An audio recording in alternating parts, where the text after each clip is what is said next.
Viva a República! Viva o Exército! Viva a Marinha! Viva o povo brasileiro! Será que Deodoro realmente disse isso na manhã do dia 15 de novembro, às 8 horas, no campo de Santana, no campo da aclamação? É o que nós vamos ver agora. A proclamação da República. Um fato que, quando é cobrado no vestibular da UFSC, é cobrado com relativa profundidade. Portanto, bastante atenção. Vamos lá então. Olha só. A proclamação da República, na verdade, é consequência de uma crise do Segundo Reinado, cujas causas principais são a questão militar, abolicionista, a questão religiosa e a propaganda republicana. A situação começa a ficar tensa nos últimos meses de 1889. Em junho daquele ano, temos a queda dos conservadores e a ascensão dos liberais com o gabinete do Visconde de Ouro Preto. Ele já percebia que o movimento republicano ganhava força e se articulava cada vez mais com os militares, pelo menos no Rio de Janeiro. Por isso, o Visconde de Ouro Preto procurou convidar um republicano para participar do seu gabinete ministerial, o Rui Barbosa, que rejeitou o convite. Bom, mas ele conseguiu pelo menos a adesão de Floriano Peixoto para assumir o cargo mais importante das Forças Armadas, o ajudante-general do Exército. O objetivo era criar um conjunto de medidas para garantir a segurança para a sucessão do trono. Exatamente. Havia rumores de que Dom Pedro II deixaria o trono no dia em que ele completaria 64 anos de idade, 2 de dezembro de 1889, deixando o trono para sua filha, a princesa Isabel. Bom, o problema é que essa ideia de garantir uma segurança para um terceiro reinado também tinha como projeto a criação de uma Guarda Nacional Civil, que teria o controle sobre a segurança da corte, da segurança do Rio. E isso trazia a possibilidade do esvaziamento do Rio da presença de militares, da Marinha e do Exército, o que agravava ainda mais a questão militar. Além de haver aqui uma certa rejeição à figura da princesa Isabel. Por quê? Porque ela não gostava de política, era muito afeita a assuntos religiosos, uma carola inveterada.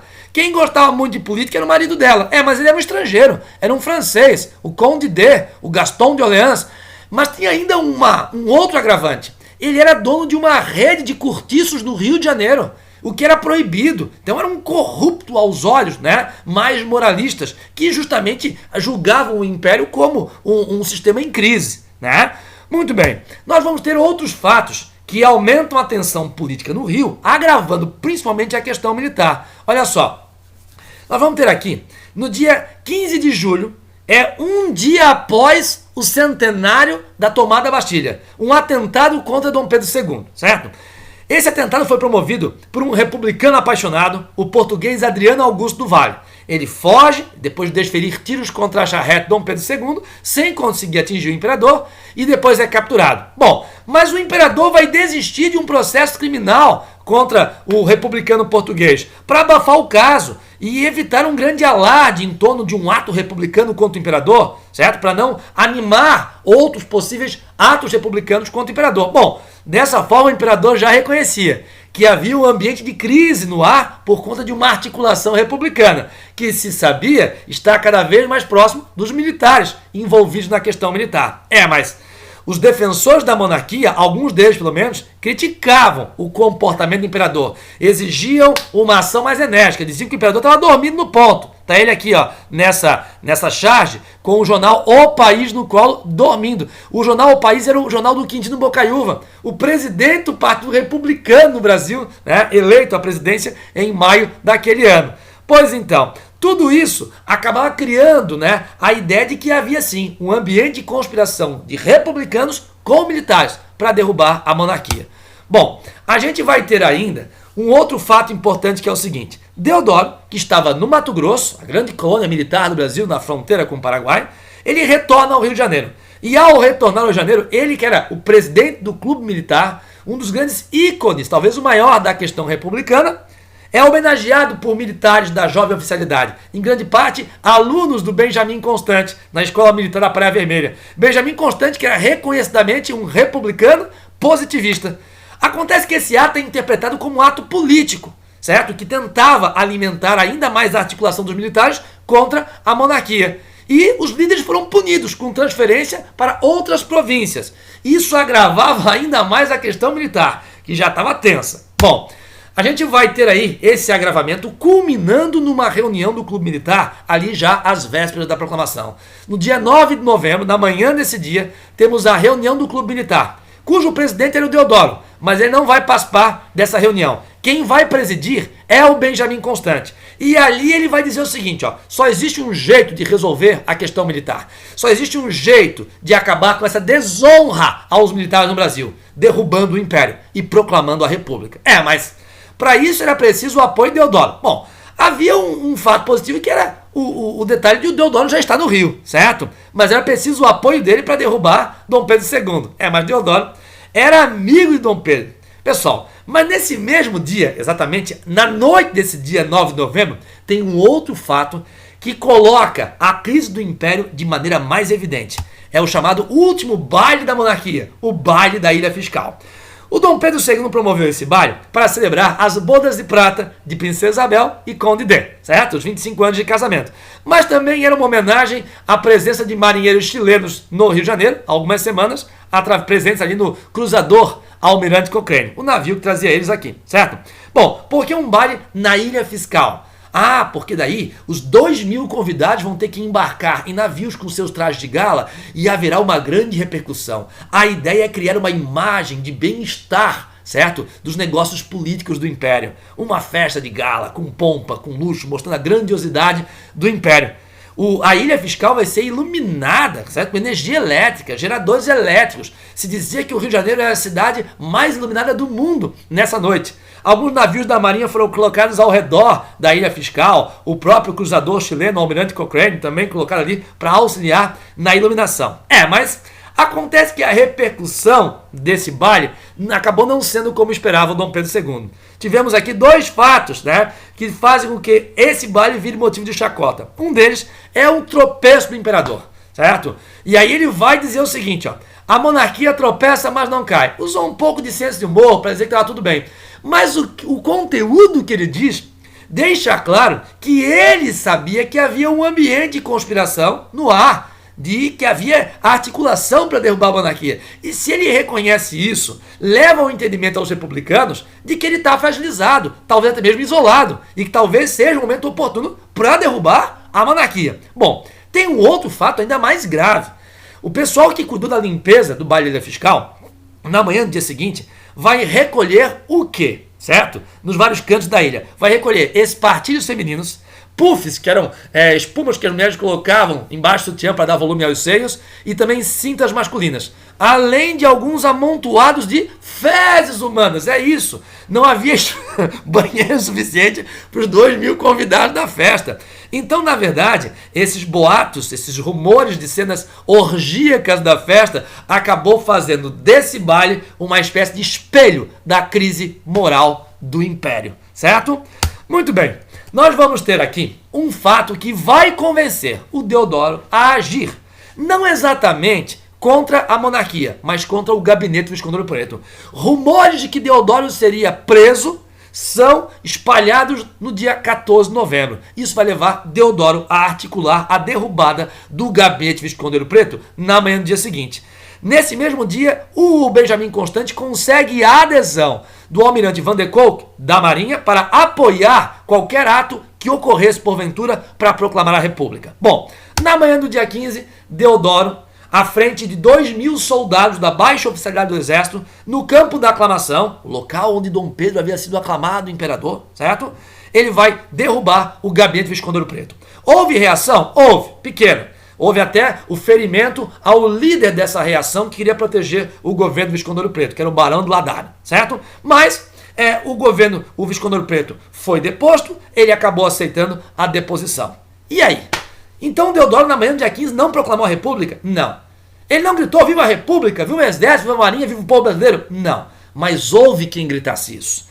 E aí alguns falam que foi o Benjamin Constant, outros dizem que foi o Floriano que deveria proteger o Império, né? Ele era o cargo mais importante das Forças Armadas, mas não protegeu, acabou aderindo à República. Outros vão dizer que foi o Quintino Bocaiúva, o Major Solon Ribeiro, até porque haverá depois, eu vou explicar isso, uma disputa pelo protagonismo dos fatos. Mas o fato é que Deodoro não teria proclamado a República, teria apenas deposto o gabinete Visconde Ouro Preto. Tá, mas é ele que vai proclamar? É, mas não é, certo? Dessa forma que colocaram ele sobre o cavalo à frente do Campo de Santana na manhã do dia 15. Mas o que leva ele então a mudar de ideia e proclamar a república? Pessoal, um rumor. O rumor de que um novo gabinete ministerial já estava sendo articulado por Dom Pedro. O Visconde Ouro Preto ele ia cair de qualquer jeito, porque o Dom Pedro já tinha organizado um novo gabinete ministerial, ou seja, um novo primeiro-ministro para o Brasil. O Gaspar Silveira Martins era presidente de província do Rio Grande do Sul e já tinha deixado o Rio Grande do Sul. Estava em viagem rumo ao Rio de Janeiro. Ele estava aportado, adivinha onde? Desterro, capital de Santa Catarina.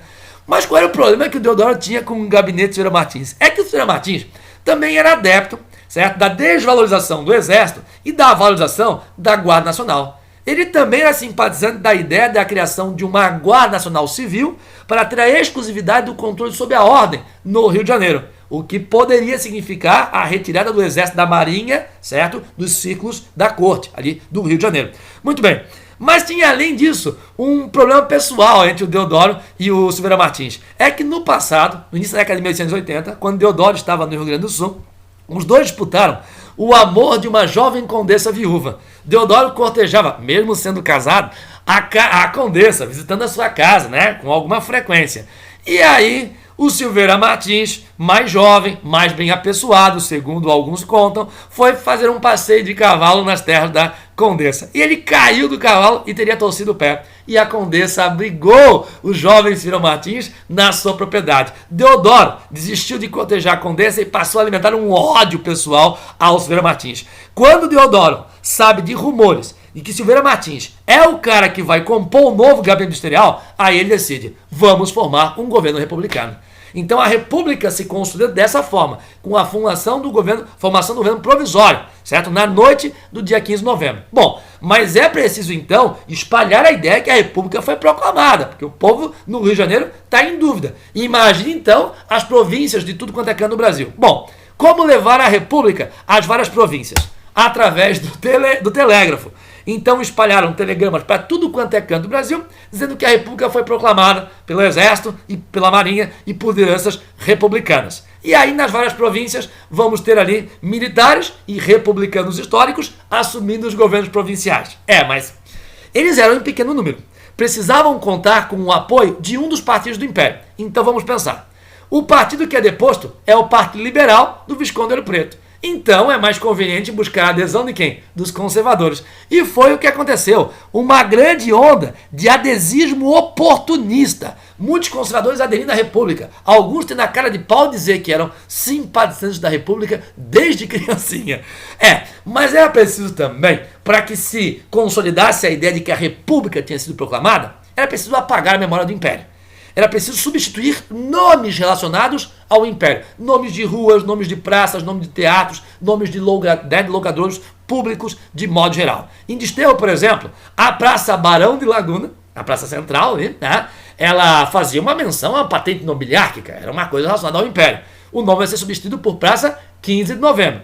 Mas o Barão de Laguna é da Marinha, e a Marinha participou da proclamação. Vamos homenagear então o Barão de Laguna, mas não com a patente nobiliárquica, e sim com o nome dele, Almirante Lamego. Então vai ter uma rua, né? Almirante Lamego, que tem até hoje, certo? Mas sem fazer menção à patente nobiliárquica. O Teatro Princesa Isabel, Teatro Santa Isabel, né? Era uma homenagem a uma santa, sim, mas que tinha o mesmo nome da princesa intencionalmente. Vamos tirar o nome do teatro. Vamos botar como nome do teatro Álvaro de Carvalho. É um militar, morreu na Guerra do Paraguai, os militares proclamaram a República. Ele é dramaturgo também, tudo a ver, né, com o nome de um teatro. E vamos dar vários nomes, né, certo? De rua, de praça, de teatro, de locais públicos de modo geral. E assim é feita a República, com uma mera troca de nomes e com telegramas enviados às várias províncias, com governos provisórios, né, feitos por militares republicanos, com adesão de conservadores. Aqui a gente tem um poema do Drummond, onde ele vai descrever como a República chega ao município de Itabira, né, a cidade natal do Drummond. E ele diz o seguinte, a proclamação da República chegou como notícia, às 10 horas da noite, em telegrama lacônico, né, telegrama curto. E aí ele vai dizer o seguinte, o Arthur Itabirano, certo? Saiu a rosto dando foguete, Doutor Serapião e poucos mais o acompanhavam de lenço incendiário no pescoço, lenço vermelho, né? Uma simbologia republicana. Mas eram o Arthur Itabirano, Doutor Serapião e poucos mais, era pouca gente, né? Pouca gente, é o que ele conta do fato. Mas ele faz aqui uma crítica satírica à narrativa que se construiu posteriormente do que aconteceu. E aí ele vai dizer o seguinte, ó: não resta mais testemunha daquela noite para contar o efeito dos lenços vermelhos ao suposto luar das montanhas de Minas. Pessoal, vamos imaginar o seguinte, ó: efeito dos lenços vermelhos ao suposto luar das montanhas de Minas. Teria que ter muita gente com lenço vermelho para criar esse efeito ao luar das montanhas de Minas. Então ele está querendo dizer que a narrativa construída a posteriori é uma narrativa que coloca uma multidão nas ruas, o povo participando da proclamação da República, o povo apoiando, o povo, digamos, se congratulando, né, com esse grande fato. Mas ele coloca já tudo isso como uma possível farsa. Tanto é que ele fala do suposto luar, ele desconfia até do luar, né, das montanhas de Minas. Agora presta atenção, no final ele conclui: não restam sequer as montanhas. Ou seja, é uma narrativa tão falsamente forjada que dá para desconfiar até do cenário, que possivelmente seja falso, certo? Então existe o fato e existe a construção narrativa dos fatos, que quer colocar ali o povo como um partícipe desse fato, que a gente sabe, né, que de fato o povo foi excluído, não entendia o que acontecia. E a gente percebe isso numa outra narrativa literária, tá? O romance Esaú e Jacó, que eu analiso nesse trecho da minha dissertação de mestrado aqui. Vocês podem ler depois, se tiverem interesse. Eu só vou contar resumidamente o que o Machado de Assis conta nesse trecho do romance Esaú e Jacó. Ele fala do drama de um personagem, o personagem Custódio, dono de uma confeitaria, a confeitaria do Império, tá? Na manhã do dia 14 de novembro, ele havia encomendado uma nova placa para sua confeitaria, com o nome consagrado, Confeitaria do Império. E ele pediu pressa ao pintor. Na manhã do dia 15, quando ele sai, abre a sua confeitaria, ele chega a sair às ruas, ele ouve boatos, rumores de que a República tinha sido proclamada. Ele ficou apavorado e enviou um bilhete ao pintor, certo? E o bilhete dizia: pare no de, ou seja, confeitaria de alguma coisa. A placa deveria parar por aí. Mas por que ele não teria sugerido, então, Confeitaria da República? Porque ele não tinha certeza de que a República tinha sido proclamada, né? Havia rumores. Mas por que ele não tinha certeza? Ele era um homem do povo e o povo não estava articulado com o desenvolvimento dos fatos. O povo não conseguia dimensionar o que estava acontecendo, né?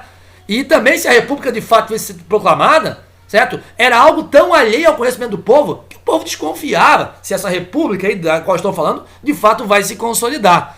Aí ele vai procurar o conselho de um político experiente, o conselheiro Aires, que após vários conselhos, vai sugerir a ele colocar como nome da confeitaria, Confeitaria do Custódio. Olha, é um nome isento de implicações políticas. Se fosse Império ou República, não iriam apedrejar a confeitaria dele, certo? Ele teria, claro, que mandar pintar uma nova tabuleta e gastar com isso. Afinal, como ele pediu pressa, a tabuleta estava pronta já, com o nome Confeitaria do Império, que ele não poderia colocar na confeitaria, senão iriam apedrejá-la, certo? Ele precisa gastar com uma nova tabuleta. Afinal, as revoluções trazem sempre despesas para o povo, que não participa do fato, né? Quem ganha com isso são as elites que estão ali, certo? Encarregadas exclusivamente do desenrolar dos fatos e que ganham, né, com a mudança de regime, com a ascensão ao poder. O povo é quem paga o pato. Mas tem um outro detalhe, é que o Machado de Assis ele trata a proclamação da República também de maneira alegórica como mera troca de nomes, e de fato, né? Vamos pensar na mudança de nomes de ruas, nomes de praças, de teatro, como houve em Desterro e houve em vários outros lugares do Brasil, certo? Houve quem tentasse roubar o protagonismo da proclamação. O vereador abolicionista José do Patrocínio vai proclamar a República na Câmara do Rio, naquela tarde do dia 15. Claro, a República não tinha sido confirmada ainda, né? O Deodoro não tinha confirmado um governo republicano, inclusive, e não tinha gritado "Viva a República" naquele dia. O José do Patrocínio tentou proclamar a República, certo? Usando essa bandeira aqui, inspirada na bandeira americana, e que tinha sido concebida por um líder republicano, que era o Lopes Trovão, um ativista popular. Mas a sessão já estava quase esvaziada, esse fato não teve grande repercussão. O José do Patrocínio não conseguiu aí, né, grande espaço na construção do protagonismo dos fatos. Bom, a gente sabe que depois de confirmado o governo provisório, o Deodoro vai enviar a ordem de banimento da família real, concedendo à família real uma pensão de 5 mil contos de réis mensais. A família real vai embarcar para a Europa, para Portugal inicialmente, no dia 17 de novembro. Agora, vai haver toda uma disputa em torno do protagonismo dos fatos, como eu tinha dito. E aí, na manhã do dia 15, quem foi que gritou Viva a República? Foi o Deodoro? A gente sabe que, segundo muitos, não foi. Mas os acólitos, os defensores mais fervorosos do Deodoro vão dizer, não, ele gritou sim, Viva a República. Não, quem gritou foi o Benjamin Constant. Nada disso, foi o Floriano Peixoto. E aí haverá uma guerra, uma disputa, melhor dizendo, em torno do protagonismo. Mas quem vence a disputa é quem tem o poder nas mãos e pode construir, claro, a versão oficial. É Deodoro. A pintura de Henrique Bernadelli sobre a proclamação da República traz aqui o Deodoro como grande protagonista, certo? Da manhã do dia 15. Colocando aqui como se ele tivesse gritado Viva a República, né? E tivesse proclamado naquela manhã já a República. Toma o cuidado, nesse zoom aqui, né? Que a gente vê aqui, certo?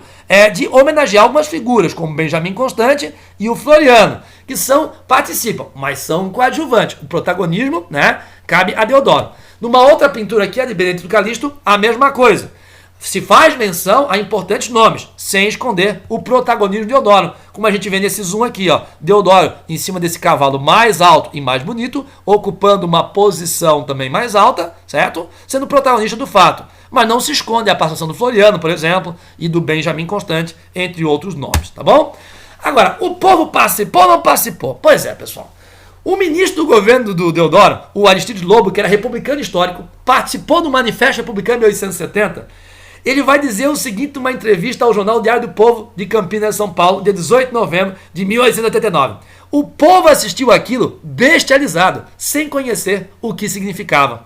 Na manhã do dia 15, lá com aqueles 2.000 soldados, o povo entendia o que estava acontecendo? Também não. E quando esses militares saíram em passeata pelas ruas do Rio, né? Essa imagem mostra isso aqui, talvez até com um certo exagero em termos de número de pessoas. Mas o povo entendia o que estava acontecendo? Não. Segundo Aristides Lobo, ele complementa ali dizendo o seguinte, ó, o povo achava ser uma parada militar, um desfile militar. Um pouco sem propósito, inclusive por causa da data, né? Por isso o povo assistia tudo embasbacado, bestializado, sem entender o que se passava. Bom, era preciso construir uma identidade republicana, certo? A gente sabe da mudança dos nomes, dos logradouros públicos, mas era preciso trabalhar com símbolos e também com, né, heróis, certo? Bom, tentaram criar um hino republicano, certo? Liberdade, liberdade, abra as asas sobre nós e que a voz da igualdade seja sempre a nossa voz. O hino não pegou, o povo cantava o hino do Império. Brava gente brasileira, longe vai, temor servil, ou ficar a pátria livre, ou morrer pelo Brasil. E não foi pelo Dom Pedro, a música, né? É Dom Pedro I. Depois, mais tarde, lá em 1922, centenário da independência, vão pegar o hino, que já era o hino nacional, mas não tinha letra, o povo não cantava. Então vamos colocar uma letra pro hino, certo? Só não podemos mencionar aí a figura do Dom Pedro. Vamos esconder o Dom Pedro nessa história. Então ouviram do Ipiranga, as margens plásticas, deu um povo heróico. Foi o povo que proclamou a independência. Não foi o Dom Pedro, certo? E aí, para não fazer nenhuma menção a esse grande herói do Império. E aí foi feito o concurso, venceu o concurso para a letra do hino o poeta Joaquim Osório Duque Estrada, certo? Em 1922, para a música que já existia desde 1871. Bom, mas se não foi possível de imediato criar, através do hino, uma identidade republicana, que se faça através da bandeira. Bom, não adotaram aquela bandeira inspirada na bandeira americana lá, né? Mas adotaram essa bandeira aqui. Na verdade, adaptaram a bandeira, o Benjamin Constant adaptou a bandeira do Império, usando o retângulo verde, usando o losango amarelo que já existia, mas substituindo o brasão da dinastia de Bragança pelo círculo azul, né? As estrelas identificam as unidades federativas e no meio uma faixa com o lema Ordem e Progresso, de orientação positivista, seguindo a famosa frase de Auguste Comte: o amor por princípio, a ordem com o meio e o progresso por fim. Tira o amor da bandeira e coloca a ordem e o progresso. Ordem sim, repressão militar ao povo pobre, desordeiro, que pode afetar o progresso das elites. É isso, um Estado autoritário, certo? E ao mesmo tempo tecnocrata para promover o desenvolvimento, né? Tendo as elites à frente disso. Agora era preciso também superar o herói Dom Pedro I, construindo um novo herói, um herói republicano, que fosse mais importante, a figura de Tiradentes, nessa pintura de Pedro Américo, que pintou o Grito Ipiranga lá com Dom Pedro as Margens do Ipiranga e consolidou a imagem de Dom Pedro como herói, agora vai consolidar a imagem de Tiradentes. É um construtor de heróis, o Pedro Américo. Ele coloca Tiradentes aqui, ó, com uma barba longa, que ele não poderia ter, porque era um militar de baixa patente, e com esse cabelo crescido, que não poderia ter também, que ele é um presidiário, tinha o cabelo raspado.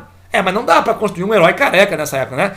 Um cara de presidiário. Então vamos fazer um semelhante a Jesus. Aqui, no patíbulo da forca, os traços que o Pedro Américo valoriza são dessa faixa horizontal de madeira, certo? E do tronco, do poste da forca, criando aqui o traçado de uma cruz, colocando a cabeça de Tiradentes acima do madeira horizontal, dando a ideia de uma crucificação, claro, assemelhando Tiradentes a Cristo. Bom, a intenção, né, disso fica clara quando aparece o crucifixo, né? Opa, aqui ao lado. Agora a gente tem também aqui, ó, esse braço caído, que é na verdade semelhante a uma pintura neoclássica do Jacques-Louis David, que vai retratar um grande herói da República Francesa durante a Revolução Francesa, o Marat, morto na banheira com o braço bem pendurado, certo? É isso, se constrói a imagem de um grande herói republicano, se constrói uma identidade através da bandeira, tenta-se criar uma identidade através do hino, com nomes novos, certo? Até para criar uma adesão do povo, já que o povo não participou da proclamação da República, certo? Eu me despeço, deixando a vocês aqui a lista de exercícios propostos do PV 500 e do PV 1000 e também a lista de estudos. Fiquem bem e até a próxima.